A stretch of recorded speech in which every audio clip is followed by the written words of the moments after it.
Қымбатты көрермен, видео басталмас бұрын арнаға міндетті түрде тіркеліңіздер. Имам Ағзам қатысып жатқан бір жиналыста бір адам бар екен.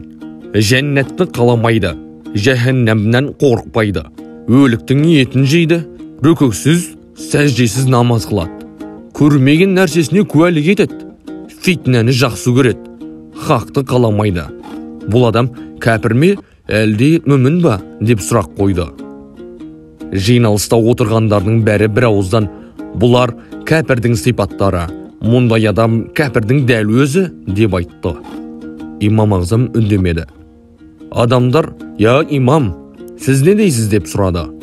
Имам Ағзам, бұлар мүміннің сипаттары, мұндай адам мүміннің дәл өзі деді. Адамдар қарсылық білдіріп, я имам, мұныңыз қалай? Мүмін жәннатты қылып, жәһәннәмнен қорықпайды ма деді. Имам оларға барлығын да түсіндірді. Шын саналы мүмін жәннатты қаламайды, иесін Алланы көруді қалайды. Жәһәннәмнен қорықпайды, иесінен қорқады.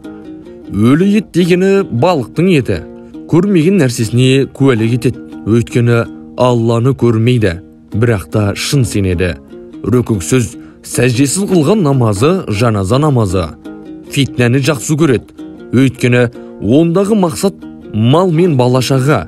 Құранда мал мен балашаға мүміндер үшін фитнә, яғни емтихан екені туралы айтылған. Хақты қаламайды, тілемейді, өйткені хақтан мақсат өлім. Мүмін де болса, өлімді мақсат қылмайды, деп асқан даналықпен жауап берген екен Имам Ағзам рахматуллахи рахмадан васиадан. Достар, арнаға міндетті түрде тіркеліп, видеоларды бөлісіп, лайк басып, коммент жазып, қолдау білдіріңіздер. Сіздердің қолдауларыңыз бізге үлкен шабыт береді. Видеоларды бөлісіп, басқалардың да жақсы әңгімелер тыңдауға себепкер болыңыздар. Қолдағаны әрбір жанға Алла игі дүние жақсылығын нәсіп етсін.